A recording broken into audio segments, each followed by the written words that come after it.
as a plane and Superboy. This is Jason J. Lewis, the voice of Superman on Justice League Action. This is Mark Wade, writer of Superman Birthright. And you're listening to The Krypton Report. And you're listening to Krypton Report. Up in the sky, look! It's a bird! It's a plane! It's the Krypton Report!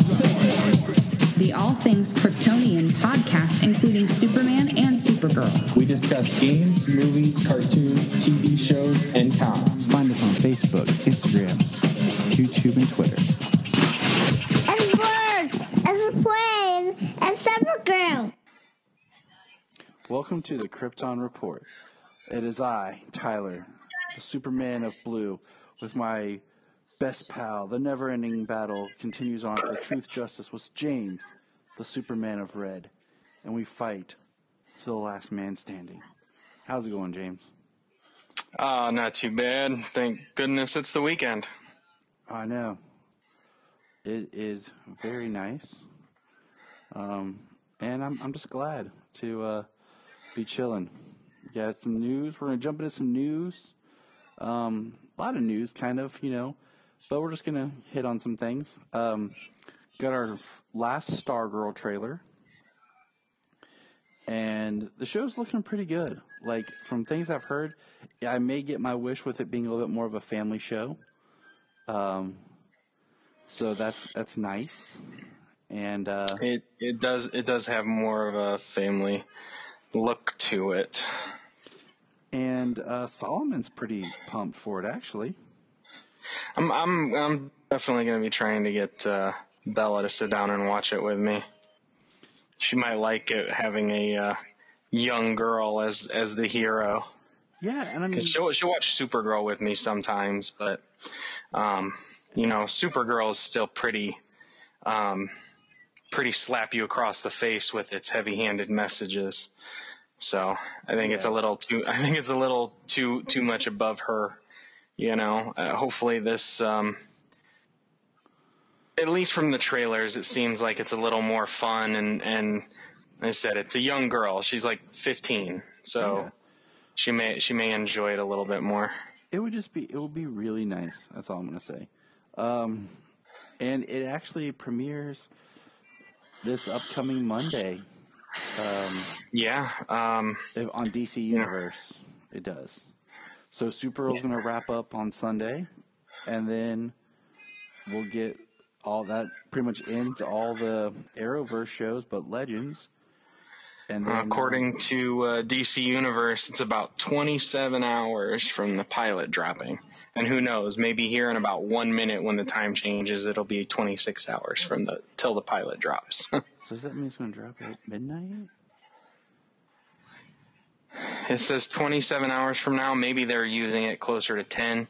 I would say that's midnight. Like, midnight into Monday kind of thing, like. Yeah. Because there for a while it was like dropping like in the morning at like 8 a.m., 9 a.m. like Young Justice did. Yeah, Fridays it still releases at 9 a.m. That is still the time. Harley Quinn drops at 9 a.m. So actually kind of trying to see here, give it the real time as we're recording here when it becomes 10 p.m. and see. So, yep, it just changed to 26 hours. It's going to release. It seems like it's going to release at midnight, 12 a.m. on Monday. That's cool. Yeah. That's cool. Maybe stay up real late and watch it. Yeah. I'm gonna just because I have to be to work Monday morning, that doesn't matter. I'm going to crack open a cold one. And by cold one, I mean a new, fresh, delicious, sparkling water. Yeah. Well, that's what Tyler drinks now. That's what Tyler drinks now? It's helped me kick my Coke habit. By Coke, I mean that's good. Coca-Cola, for those people out there. Phil?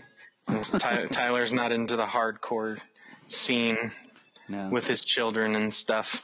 Maybe once before, but not these days. I was never hardcore, man.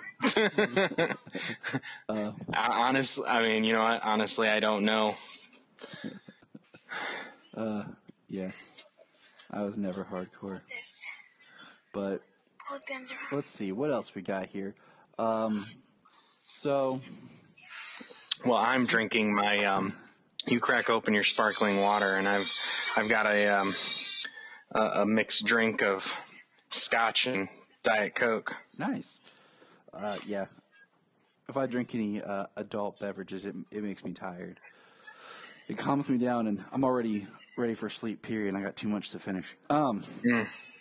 So, Supergirl the comic, in its current run, will be ending with issue 42, but they're releasing the last 2 issues digitally and not waiting for print. It's kind of sad. Like, I feel like in the comics, they never know what to do with Supergirl, and she always gets these short runs. Like, she's one of the most convoluted characters in all of DC. Yeah. And you'd think just with this kind of new way to go, the different route they took her, the other half of the story of the Killers of Krypton and stuff like that, like they would have done something a little more, would have been able to continue, because she definitely kind of stood on her own. But Come on, DC. hard. Do better to that. Yeah, I agree. Moving forward, if anyone hasn't heard, we've been talking about it online, but not our Superman, I wish it was, but on Tuesdays, DC's doing their DC Tuesday, the digital first, Superman, Man of Tomorrow. Great book. Probably my favorite Superman run since Rebirth ended. And we're, 4 books in? 4 issues in. I've only read the first issue, but it was still very good. The first issue is very good. The second issue is better. Is it? Okay. Yes. I haven't even gotten to start it yet. Literally on the first page. It's really good. The story, the character, the heart of the character was excellent in the first issue. And then just the way that he fought Parasite and what he did, it's like the Superman in that story is one of those immensely, just incredibly powerful versions of Superman. Just with what he did and how he fought him and how he made it like a stalemate the way it ended. I mean, I'm just enjoying the series. Like, I bought it on a whim. I'm not much for buying digital comics because I prefer to have the physical, and I'm not been one who, like, when they did those comics, like back when they'd sell them like in chapters, like 99 cents for like 8-page, 10-page comic or something, digital chapter. And that's how didn't like season that. 11 was and how Injustice started. It's how, I have the graphic novel for Batman Beyond with the Kyle Higgins' Batman Beyond, which was like a sequel to the actual cartoon series. It picked up where Terry McGinnis met Dick Grayson. And I bought that. But I just was like, man, I just felt like it was like, okay, 99 cents, I get this. But I was like, you know what? When they collected it and printed it, I'd rather have that. But this is different because it feels like a full book. Yeah, it's 24 pages. The first issue is 24 pages. That's a full issue. Exactly. And that's why I did the first one, and then I loved it so much I've just been buying them each week. I'm looking forward to it. And the more I've been rereading, so just for fun, I've been rereading New 52 into Rebirth, just kind of catching up where Modern is and just kind of, closing that loop of a story. And it kind of makes me a little more frustrated with some of the things that Bendis is doing, especially with John. Yeah. Well, I've been reading not rereading, but reading the New 52, because in the initial time, the only book that I really bought, the whole line, the only book I bought, and I bought them all digitally at the time, was Justice League, John's Justice League, and that's what I read the entirety. The only book I've read the entirety of its New 52 run.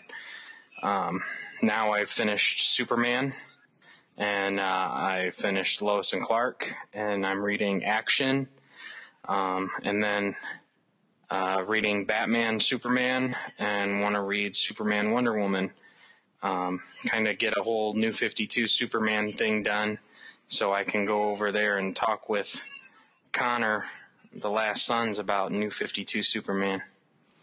Sounds awesome. Look forward to hearing that.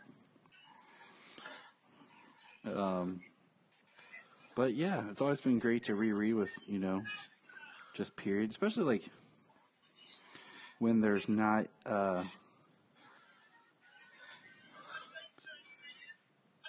there's nothing new coming out. Yeah, it's a good time to read some old stuff for sure right now. But so I've read comics on and off my whole life, and I've always been more of a media type person, movies, cartoons, things like that. So anything and everything that was always animated or movies, I went after. So I was always into that, and I didn't read comics until I was older. And so my jumping on point really was the New 52. And if people are interested in comics and they haven't read comics before, Superman is 82 years old. That's a lot of history, a lot of stories. There's plenty of collected stories and graphic novels and stuff like that. But if you wanted to read a run and kind of not have a daunting task of trying to get caught up to something more modern and in canon, read the New 52. It's good. The heart of the characters are still there. It's all about, what you want, what you like. Some people don't like it. Some people love it. I like the New 52. Pretty much so far, everything I've read's been, it's varying degrees, but I've enjoyed everything I've read. I understand that. And it would be great if more people understood that too. But, it is what it is. But moving on, we got some more news. Let's see. This week we got the final episode of The Flash. Did you watch it yet, James? I did. I watched it yesterday. And we won't spoil or get into too much here. It felt, to me, I gave it some passes on some editing and stuff, choices because of, them stopping. What I wonder is, was this truly episode 19? Or was it partly what they were going to do for episode 19 and then some scenes and stuff from a future episode that they had already filmed that they weren't going to use? 'Cause I think they had filmed more. I know that The Flash, Supergirl, and Batwoman had were at different degrees in filming. Like, I know for a fact that Supergirl was on episode 20 when things shut down. So their episode 19, which is going to air this coming Sunday, is going to utilize footage from that episode into it to make the finale. Flash, I don't know where it was in production when it shut down. Yeah, I assume that when the shutdown finally came around that, that they're at least a few episodes ahead on filming, so they were probably pretty close to finishing up the season. Well, they had a 22 episode order. Did they? Yeah, they were going the full 22. Okay. Well, I still pretty much assume that this was episode 19. Mm-hmm. And they stopped showing a couple episodes for a few weeks, and when they shut down, they were probably in the midst of filming like the penultimate, if not the finale episode, when it was shut down. So it really makes me wonder, if there's footage that we haven't seen, they're going to wrap into the next season. On what footage, like you said, they stopped showing episodes for a while, and then came back. It makes me wonder if all those episodes were kind of blended and changed and altered to try to build some sort of a conclusion to this season. Well, what they did and what they did make as a conclusion to this season, there was some, but honestly, unlike most of the CW shows, like, they give a tease kind of for the next season, but they typically wrap up the season arc, as it were. So, and granted, they got a really early renewal. Since everything got renewed so early, I feel that maybe that gave them the idea, like, okay, we're coming back, so we don't have to. You know how shows used to end? Shows used to end on a cliffhanger so that, you'd come back when the season started again, when the new season started. TV doesn't really do that anymore. But I mean, I will say that's what they do. You have to come back to continue what's happening. So I think maybe the renewal plus the shutdown, they're like, well, that's what we're going to do. Yeah. And that's fine. So I look forward to rewatching The Flash. Let's see. Wednesday, it should drop on Netflix. Yep. And just kind of rewatching the season. Speaking of the shows, we learned good news. The good news is that Superman and Lois is going to series and will premiere in January of 2021. Which is crazy because the show was first announced in the fall of 19. Like, it was when we got the announcement that this would be a show. So sounds about right. Before Crisis, we knew that they were going to do a Superman and Lois series. And we know that it's going to air in January. But what we've also learned is that all the Arrowverse / CW, all the Arrowverse shows for sure, will premiere in January of 2021. So, Flash, it's now May. We won't see the next Flash until 2021. We also learned that Supergirl, and I think, is it Supergirl and Legends? I believe so. Will both premiere in mid-season. So that kind of means, if we think about it, that when this next episode of Supergirl airs, the finale of this season, it could be almost a year until it's back. Because I'm going to guess if all the seasons kick off in January, it'll be like April. What could be the mid-season.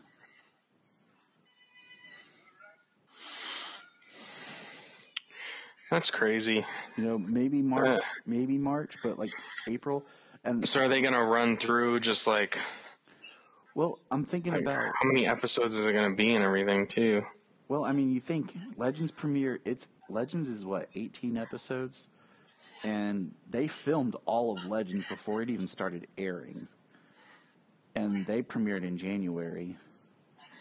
And they're almost wrapped up. They have, I don't remember how many they have left to go. So that's interesting, especially that we learned some clarity. And I think this is cool. That they're going to do certain CW shows are going to premiere in the fall. One being they're going to air the last 7 episodes of Supernatural in the fall. They filmed, I think, 5 that are in some form of post-production, and they had 2 more to film, and they're going to do the last 7 in the fall to finish out that series. And then, during the fall is when they're going to air Swamp Thing that was on DC Universe. I'm almost surprised that they haven't decided to push Stargirl on the CW to the fall.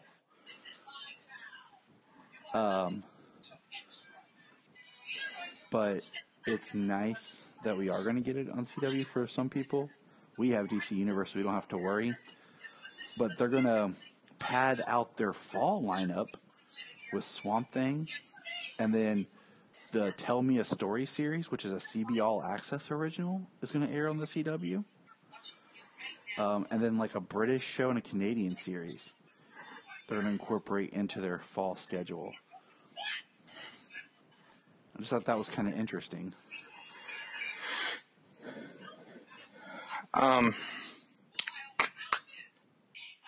Well, I mean, I don't know. I'm looking this coming up season, just the way they're dropping everything. It's going to be different. I mean, we're in the streaming age, and they still have appointment television, and then the shutdown and everything. It's created a whole new beast out there. Mm-hmm. So it's interesting. And then they're talking about the crossover for this year being small, which it should be, you know. But I've heard rumors that it might be something with Superman and Batwoman, which sounds stupid, actually. But yeah, I don't expect a grandiose crossover. I think, you know, something small, and for it to be the event crossover, it at least has to be all the shows. You know what I'm saying? Yeah. Because I mean, honestly playing like crossover wise, mm-hmm. if they're gonna do crossovers, I'd rather them do like, okay, like, so say it's crossover time. This episode is gonna, you know, this show is gonna cross over with this show. This show is gonna cross over with this show. It's crossover. Everybody's gonna be doing something with somebody else, but it's not gonna be every show coming together. You know what I mean? Like, instead of what I think they should do this year should be like, you know, crossover week. Flash and Black Lightning are gonna cross over. You know, Supergirl and Batwoman. Supergirl and Batwoman are going to cross over.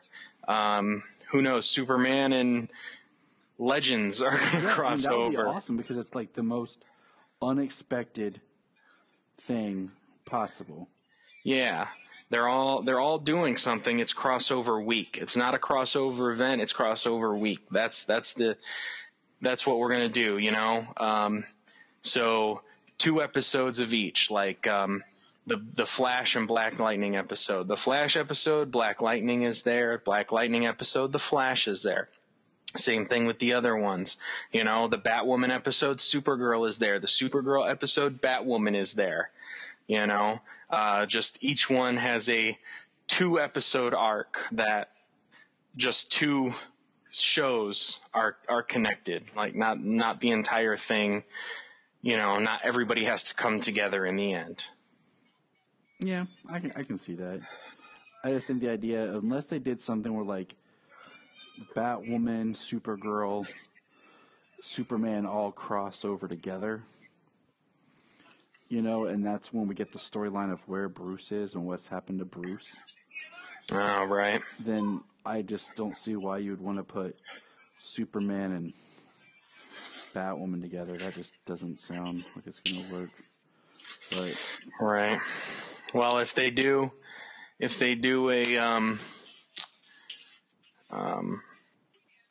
Superman, Batwoman, you know, finding out what happened to Bruce would be a good storyline. Yeah, it would be a good thing. That would probably be the only one that would make sense. Because, you know, we do have. I mean, let's just throw something out here. There was references in Supergirl, I want to say season 2. She did, like, off-reference Batman as Clark's friend. Mm-hmm. That was on her Earth. And then we know that the Batwoman that we had was on Earth 1.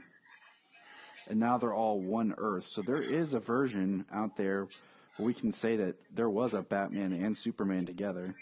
I was going to say, I would assume that even come this Earth, that, say, 8+ years ago, when Batman was doing his thing and Superman was doing his thing, they had crossed paths and done some stuff.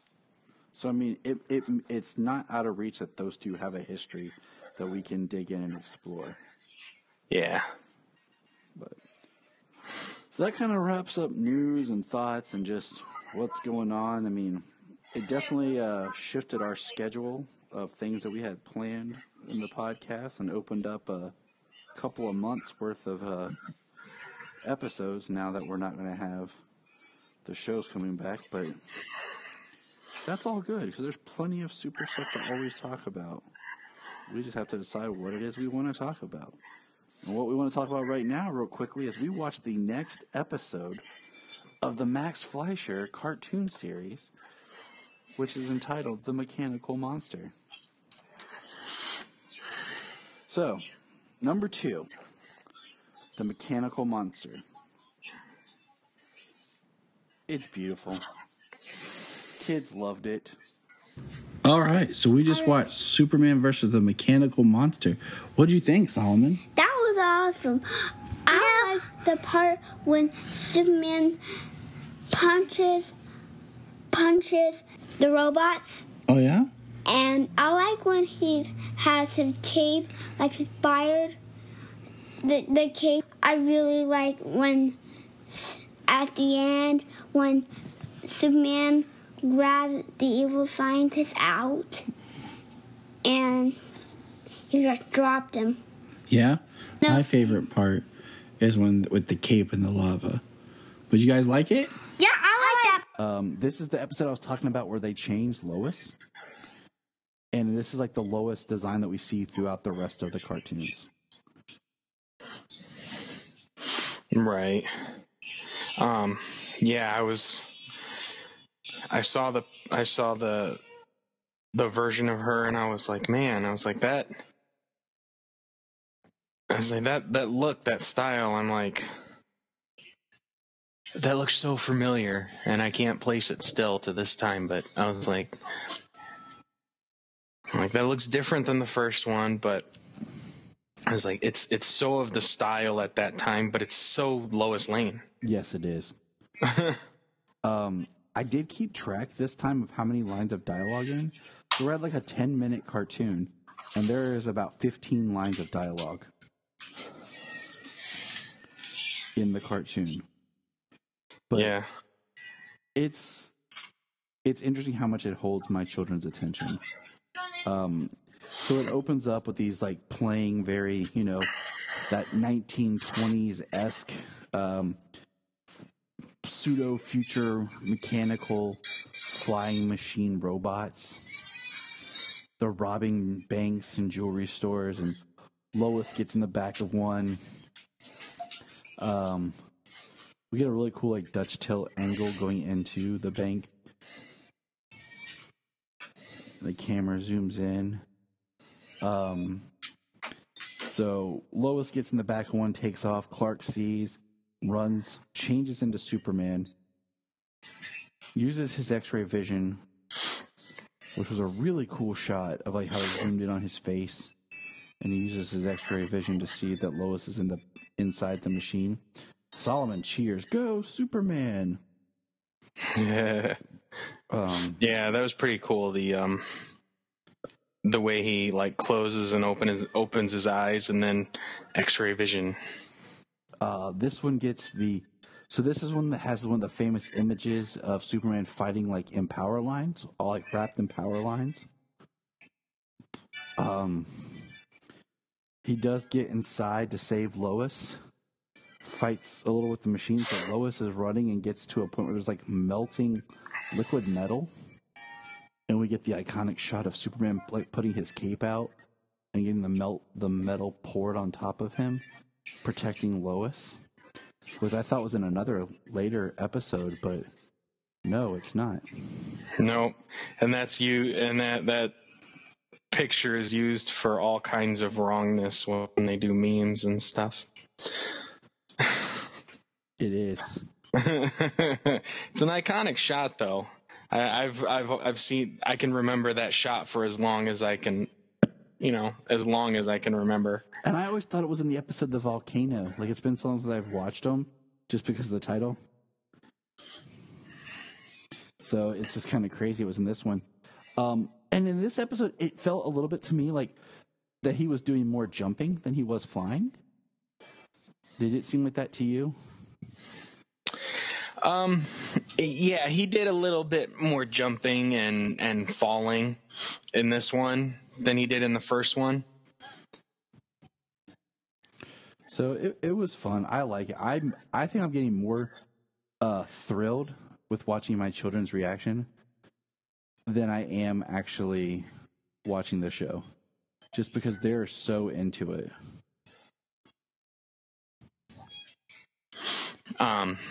Jimmy was sitting here with me. My daughter's at her friend's house tonight. But Jimmy was sitting here with me, and he watched the Fleischer cartoon with me, and he was like, "Oh, I love Superman." You're like, yes, child. So I said, "I love Superman like you love Superman." I said, "Yes, we do." my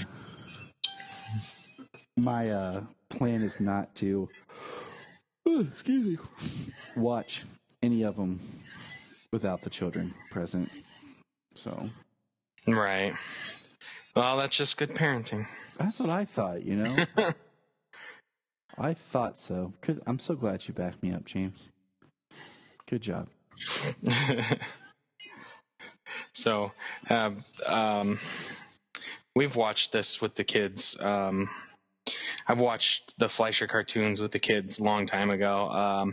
When I bought the 4-pack anthology of Superman, the Chris Reeves DVDs, quite a while ago. The kids were real little at the time, and we've watched them since. But on one of the special edition discs of Superman the movie, they've got a number of the Fleischer cartoons on there. And so I've watched those with the kids. That's awesome. I have like the one official release of them on DVD. I probably own them like 3 or 4 times just because they've been released, and they're in the public domain and stuff. So I have my old VHSs up here. So it's kind of easy to kind of come across them sometimes. But it really is. Now we're going to move on to that amazing thing called this week's episode of Supergirl. The penultimate. I can never say that correctly. Yeah, penultimate. Penultimate. I think you got it on that one. Yes.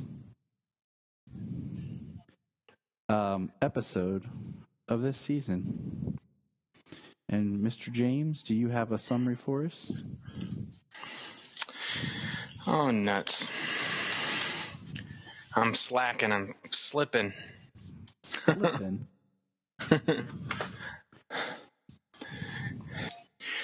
Supergirl and her team go head-to-head against Ramakant and Leviathan. Ramakant is captured and taken to the DEO. He tricked them so that way he could acquire kryptonite given to him by Lex Luthor and destroy the DEO. Lena and Lex join forces to protect Project Non-Necheri when it fails inside of the prison, leaving the 2 siblings in serious danger, period. Lex knew the project was going to fail. Of course he did. Yeah. So let's get into this episode. I feel like a lot happens in this episode, honestly. It's like a lot happens, but nothing happens, kind of. But I mean, it's sort of your typical penultimate episode where a lot happens, but it also sets up what's going to happen in the next episode. You know, there's a lot that happens, but it's pretty contained because what happens has to lead into next week's episode for resolution. And I don't know if I'm super excited about next week's episode. I know it sounds horrible, but like, I don't know. I feel like Leviathan's been weird. I don't know. I feel like ever since on a lot of the shows, I've just felt like a little distance with the stop and go of all the breaks after Crisis. And I just really wanted I don't know, more, I guess. I think the breaks in the scheduling has definitely put a halt on a lot of things. I mean, part of the reason Crisis lost momentum because it took a month off in between, and I mean, it was probably beneficial that they put it all out on one night, like boom, episodes 4 and 5, like your conclusion to Crisis, to bring people back in one night, like one night only. Let's do this, and then all of the breaks that they take. I mean, you get so many breaks over the season, holidays and Super Bowl and sporting events and March Madness, and like you typically get a lot of breaks come the second half of the season. But they came, I don't know, it just feels like they came back and they took time for the Oscars, they took time for the Super Bowl, then the COVID thing started. I feel like I lost momentum, and like maybe because there's so much real life craziness that I just couldn't focus on them, and which is weird because usually that's where I'm at. Like we watch these shows very to escape, but you and I watch them because we do this podcast. Like we watch them with detail, like attention to detail. So the fact that I'm feeling like I don't know what I'm looking at, I don't know, it's crazy to me. But well, definitely the breaks. You forget so much. It feels like you have to watch a couple of episodes just to get prepared for your new episode because it's felt like it's been so long. I mean, you get 1 or 2 episodes and then you get a 2-3 week break. Then you get another 1 or 2 episodes, 2-3 episodes, and then you get another break. Like, so much time off. And then, definitely the COVID thing. And then even, I mean, part of the issue this season with all of these shows, I feel, is Crisis kind of, they put them all on one Earth. They're all dealing with an aftermath, some things that have changed, not everything that turns the shows upside down, but some things that have changed because of Crisis. So you're trying to see what's changed, and you're trying to, like, how does that fit and build with the continuing story?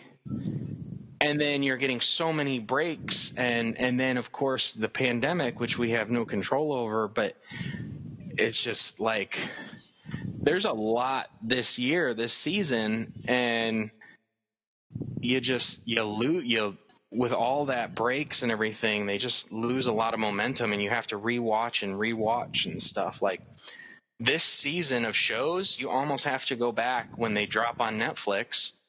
You have to go back and rewatch the entire thing because you're like, I know I missed stuff. Mm-hmm. I mean, like you said, they put them all on the same Earth, but I almost feel like Black Lightning should have, like, his season should have concluded. Like they should have just reworked stuff with the crossover episodes, where it kind of ties into the crossover, like the ones where Jennifer was like feeling the multiverse and stuff. I think that could have been pushed to the end, because when he goes back and he has to fight to save Freeland, dude, one phone call to Supergirl and to Barry, you could have cleaned Freeland up from the ASA in no time. Right. We've had very little, like we've had like nothing between Barry and Kara.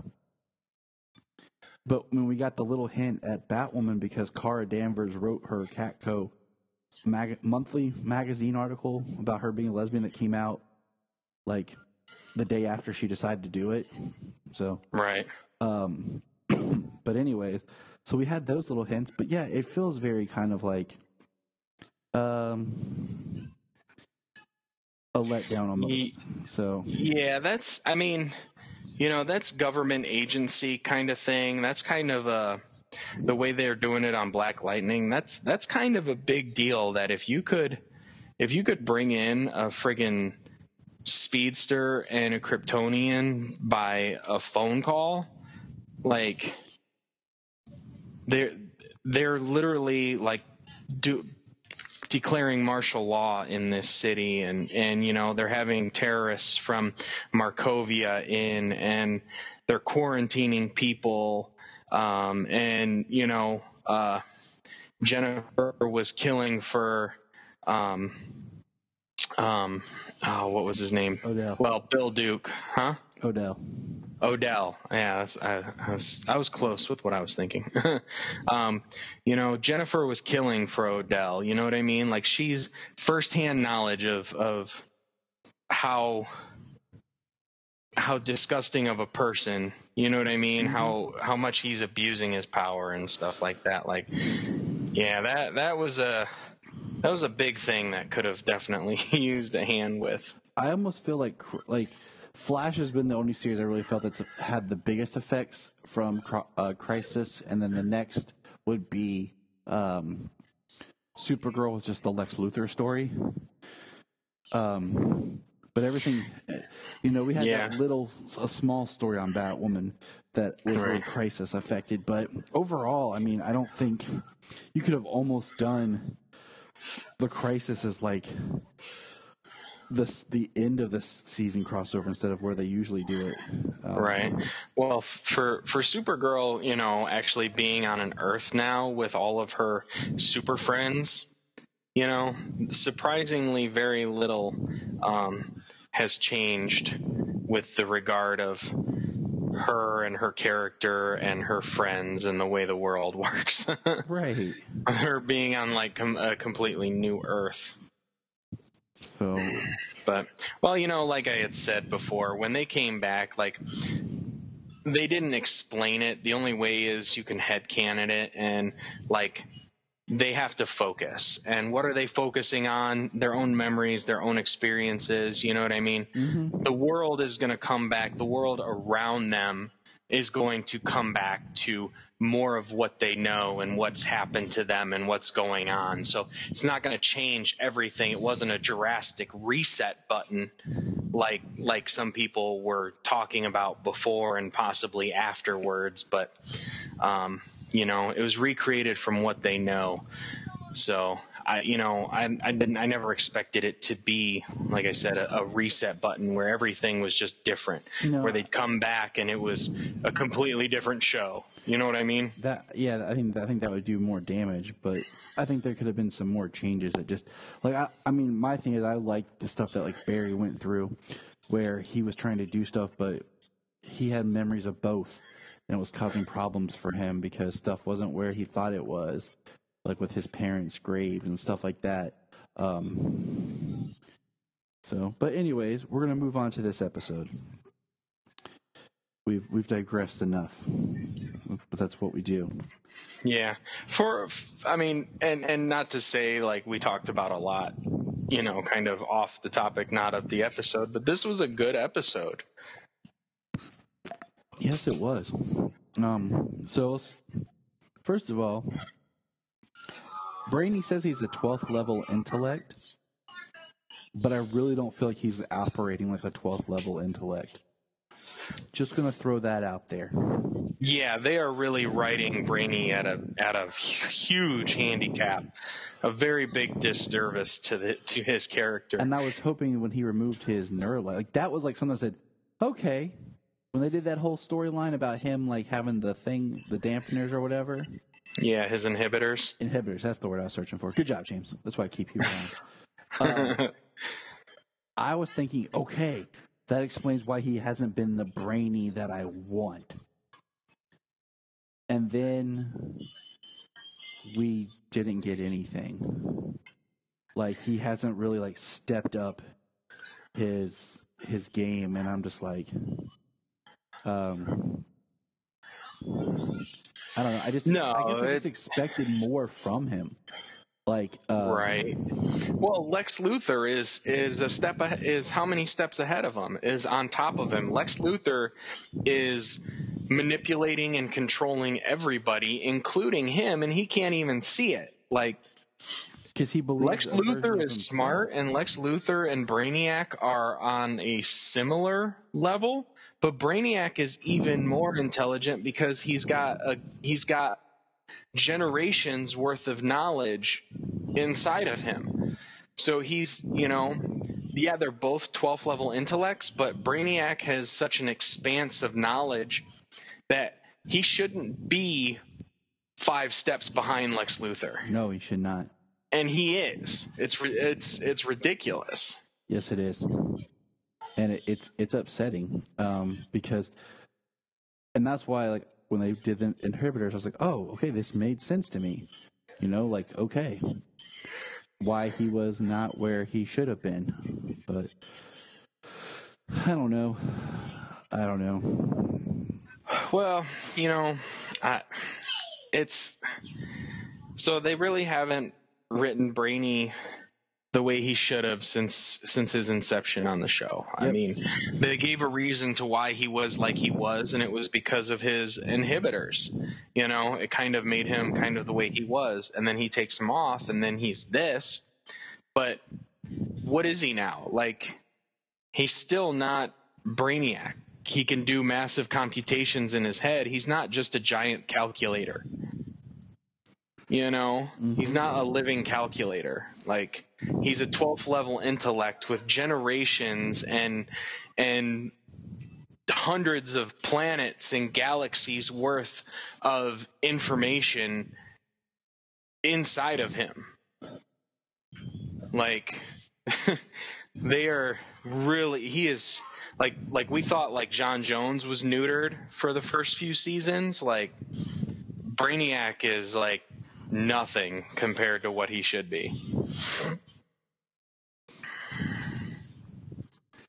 So, yeah, he's getting played left and right. Like, Lex Luthor's playing him. Rama Khan played him by getting now, being tricked into taking a person into custody like Rama Khan, mm-hmm.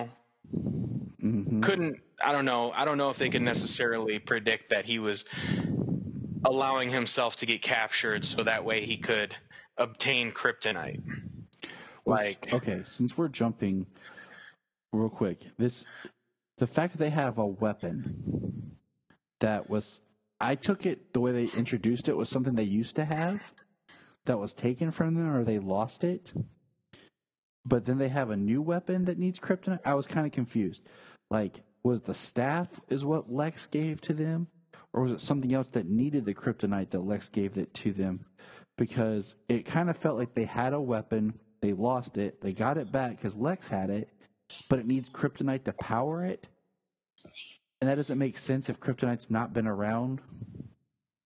So how would it power? You know what I'm saying? I was a little confused.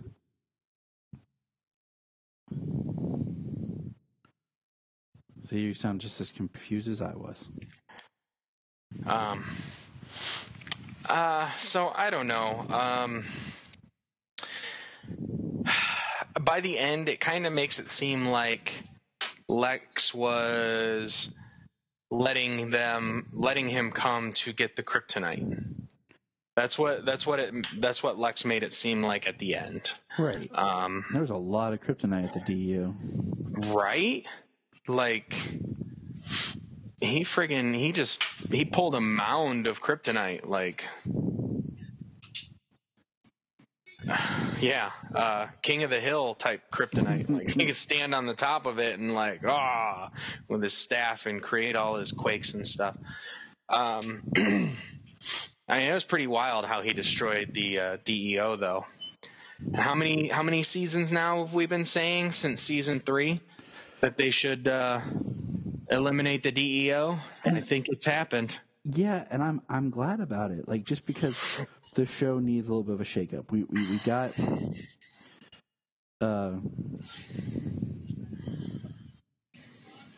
We got what I think we ran that storyline as far as we can. We got Alex out of there. We got John out of there. We got Kara out of there. So now let's just leave it and be gone. Be done with it.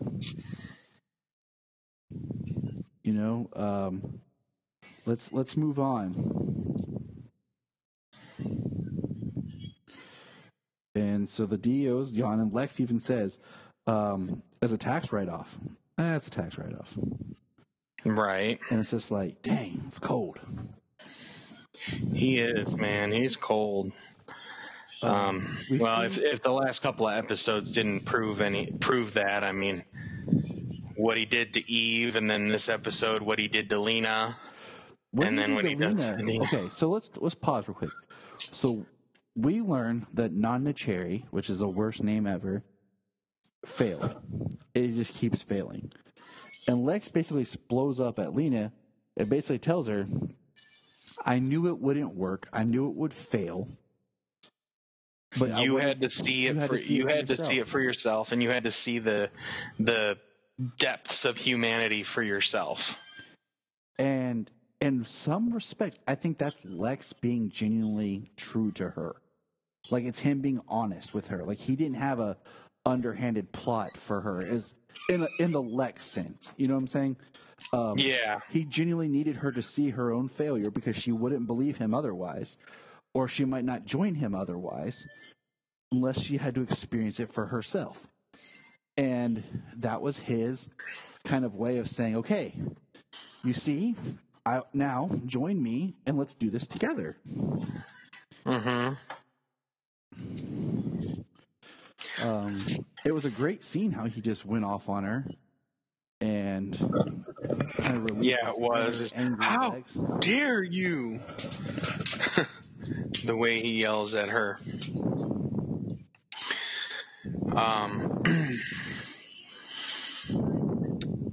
It was kind of good to see Lena come around, though, at the end to go to Kara and tell her that Lex is a monster and, you know, he's going to use her technology and Obsidian and Leviathan to do something terrible. You know, I'm really like the way it ended where Lena comes to Kara and it's like pouring her heart out and basically asking for forgiveness, and Kara just kind of like, all right, sit down. She should have just stopped and hugged her. Like, honestly, like that should be the compassion that she should have, like, for Lena. Like, she should have just like hugged Lena right there and been like, you know, just kind of that compassion. I don't know. Like, it just, to me, that's what should have happened, what I would have done. I don't know. I'm a very forgiving person. Right. Well, they've gone back and forth this season. I mean, how destroyed Lena was at her, you know, at her concept of betrayal. The way that she acted, you know, she acted so much like Lex. You know, she was going to, without people's knowledge and consent, you know, try and do what she was going to do. She broke into the fortress. I mean, you know, countless things that she did this year, or a number of things that she did this year. And then, you know, when, like, last episode, Kara was using Myriad, but she was using it to try and get to those people who were trapped inside Obsidian. So she was using it for a completely different reason, but still it was, you know, she had previously told Lena that, you know, Myriad was too dangerous for anyone to use. And then Lena's like, oh, well, now you're using it. So, I mean, they've really bumped heads pretty hard. So, I mean, for Kara not to just, like, grab her up and hug her, you know, but giving her the opportunity to come in and sit down and, you know, talk over what's about to happen. Like, I think that's, I could see in the next episode, after all is said and done, like what she does tell her and stuff. Say, like, maybe if in the next episode they pick up right there and Kara and Lena are sitting at the table and then they have a little conversation about what's about to happen, and then, you know, their relationship together, and then they hug it out. I could see that. Yeah. But for the moment, I think it was a good step. It was a good scene. It was a great scene. I I just expect more from Supergirl.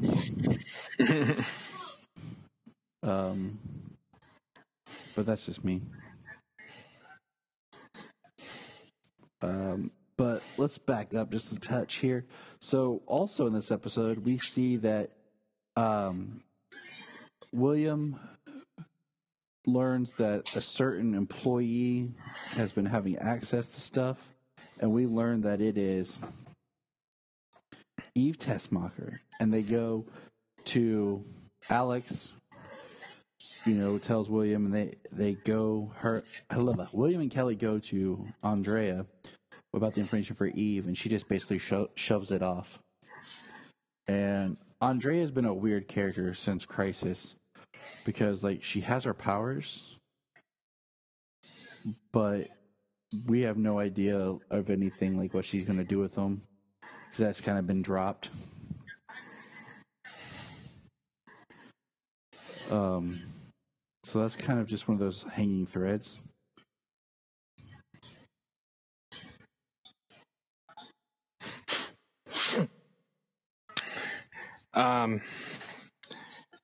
Yeah, Andrea is just...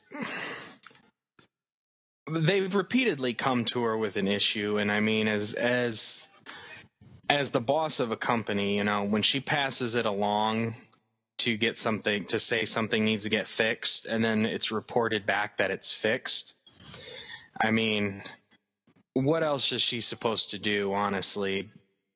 But, when your high profile, therapist and stuff like that continues to say that no, it's not fixed.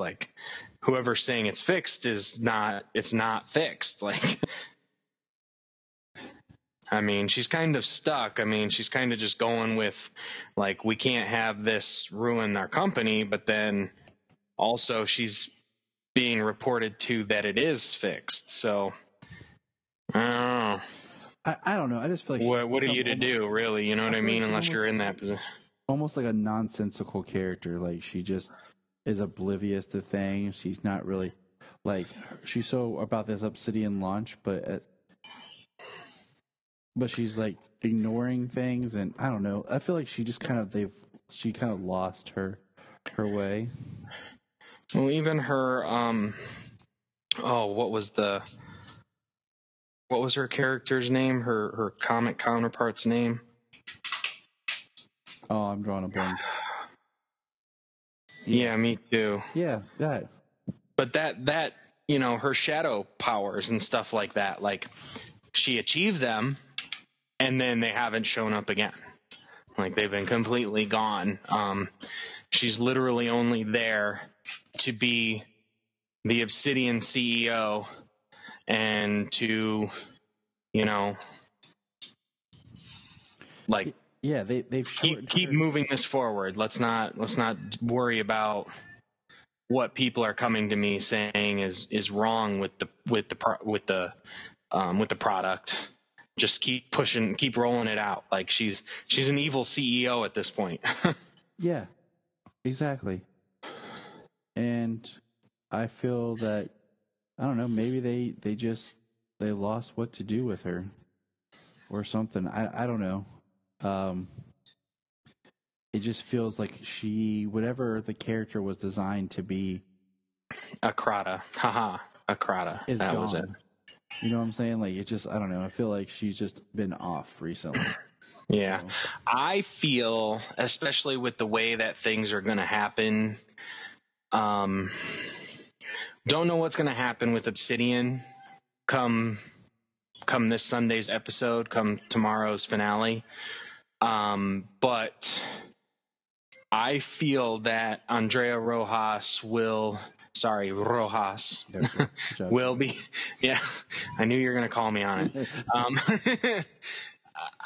I feel that she's going to be back for season 6, that Akrata will come back, the shadow character, will return. And we'll see what happens with Leviathan and Lex come the finale. But I think that Akrata will return if if Andrea Rojas does, if Julie Gonzalo does. And I feel like that could carry on, I guess, a little bit. I feel like we're like the way we are at the DEO. I think we're about there with Catco, where I think that needs to be kind of. It's about time for Catco to go. Well, I mean, I think they've done a lot of things up for next season. If we get rid of the DEO, awesome. Certain characters, I think it's time for them to go too. I feel like they've kind of run their storylines. I think we need some breathing room, Mm-hmm. Like Phil said, we need to get back to the show being about the main character and not about all the side characters. This is true. And I think this show and The Flash both suffer from that. They do. They're giving most attention. Now every character should have. I agree that every character should have like their own episode. Right, I agree. But when the majority of an arc revolves around that character being the main part of the plot, then and your main character of the show is a secondary character or a third tier character in the plot, and what are you doing? Right, and I mean that's what I worry about. One thing is with Melissa being pregnant, I think this break really helps Supergirl, the show. Not just the COVID break, but like the fact that it doesn't premiere till mid-season, that will help a lot. Yeah, because by the time they pick up filming again, she'll be at the end of her pregnancy, or maybe just have given birth. I'm not sure exactly where she is along and when her due date is, but yeah, when they would normally pick up shooting, in what do we say? What do they start shooting in? About August? Yeah, is when they would normally start shooting. Sounds right. Heck, even some start shooting in like July, because they've had not for most shows, but some of them they've had early footage for the new season at Comic-Con. Mm-hmm. So like July, August, when most of these shows pick up. But even at that point, Supergirl is going to have a pregnancy belly inside that Supergirl costume. Mm-hmm. So I think it'll help her a lot. Yeah. Well, and Danielle Panabaker was pregnant too. Did you notice in the finale she was walking out? She's wearing a big old jacket and everything, kind of to hide her. They already did the jacket hide, the pillow hide, the camera angle, and then even Jania, when they showed her as Caitlin in the finale, was like she looks pregnant, like in her face. Yeah, her face was fuller, and yep. And then I said that it's funny when you see that in shows when the person playing that character gets pregnant, like it physically changes them. They start getting fuller, their face starts filling out, things like that. That happened with Courtney Cox on Friends. You saw it with Danielle Panabaker. You saw it with Alyssa Hannigan on How I Met Your Mother. Oh yeah, it's visible when these people are pregnant. Good times. But we'll see. What are some of the other high points we hear? Oh, McGann. McGann. They brought her. They continued her. It was kind of really awesome, just because we actually saw more of the love interest between her and John, and I wasn't sure if they would go that way or not, like what they wanted to do with him, because it's been so long since she was in season 2. Yeah, it's nice they got the same actress back for that after so long. And yeah, especially for characters that are shapeshifters, where you can just be like, you know what, just shapeshifter and we'll be okay. Yeah. So yeah, that was really nice to see that, and then it was really nice to see Jean rocking his new suit. Yep. Like, I went along with the love interest thing, but there was that idea in the back of my mind, like, okay, this is a different show. This is a different universe. You know, he's not like so much older than her, and she's not playing a teenager role, you know, where it's not like Uncle Jean. Yeah, exactly. Initially in the back of my mind was like, oh, she's kissing Uncle Jean. But I was like, oh, no. No, that's not how it is. Hello, Megan. Which I can't wait to hear some more about when Young Justice Season 4 is moving forward. Well, I know it's moving forward, but like more official images or anything like that. Just like they haven't started filming Titans. I saw some. I was hoping that they had already started Titans and just hadn't shown anything, and we'd see something in like Comic-Con. But I guess they hadn't filmed anything for Titans Season 3 yet. Well, that's booty. You know, they did. What's really cool is we're getting Doom Patrol in June. Yeah. Late June. And we haven't seen anything for that. And that's how I felt. That's why I thought that we would get Titans. Because last year, like Titans Season 2, we knew we were getting it Season 2. And we weren't sure when. And then all of a sudden, it was just like, they were like, here it is. And it was like, oh, wow. Like, boom, here's the preview for Titans coming. And it was like a month later. Which was exciting because we didn't have a whole lot of time to postulate and dwell on everything. We just took it like, this is it. You know, this is what we've been waiting for. And I was hoping that's what we were going to get this, but yeah. So, I don't know. I mean, animation, you're not going to catch people out on the streets doing their thing like you did on Titans, or you do on so many movies. Mm-hmm. Doom Patrol. I mean, you could catch some stuff out there, but I think with the majority and how Doom Patrol is so wild and weird and crazy, like, I think most of it's done on backlot stuff. So you don't catch him out there on the streets filming in public. So you don't see that stuff.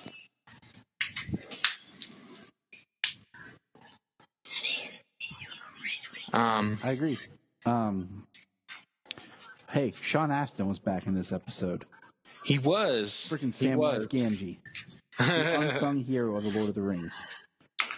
So, did you think that maybe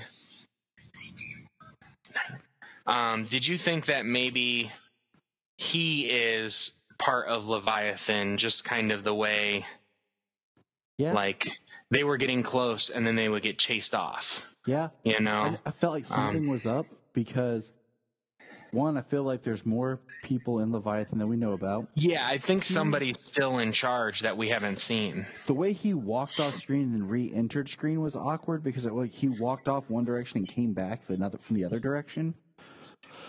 The way he's like, oh yeah, the private access, I'm getting denied.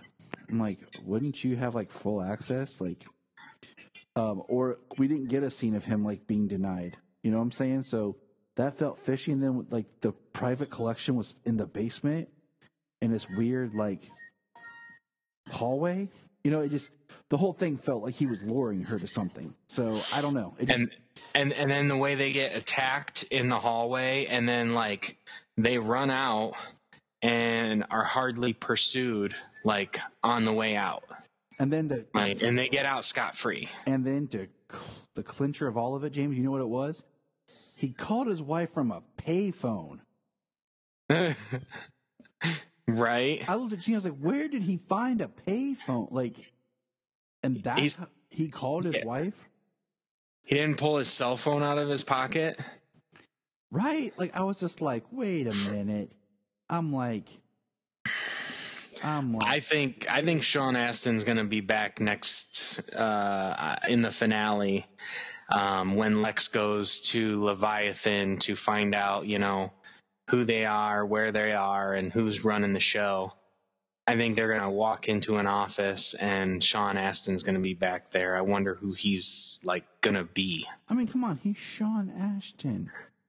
He's not just I don't know.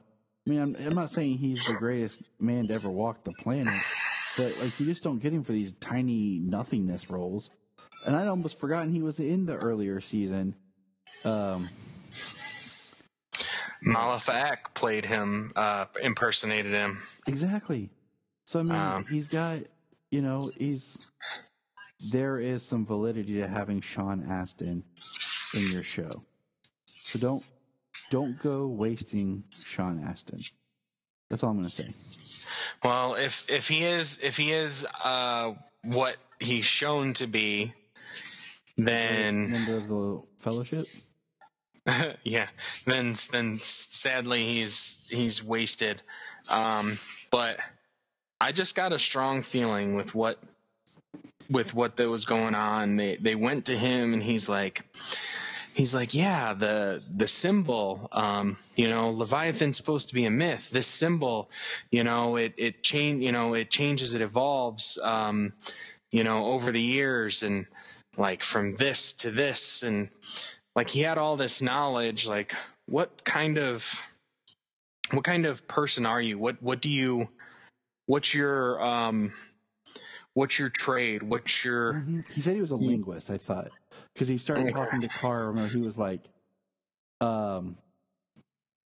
he says, the way you write and everything like this, it's did you study this? And they both go, oh, no, Midville, born and raised. And he's like, well, you just sound so much like this. You speak multiple languages. And, the way he was kind of talking to them was so... Right. It was just one of those I think I must have missed that little bit of the interaction. It was interesting. It was enough to make your head pop up and go, okay, something's up. Yeah. But yeah, I just don't feel that you have Sean Astin without there being something more to it. Right. Well, like we said, we know that there's still somebody unshown and somebody that Ramakan and Gemma Gamine are reporting to. Gamine.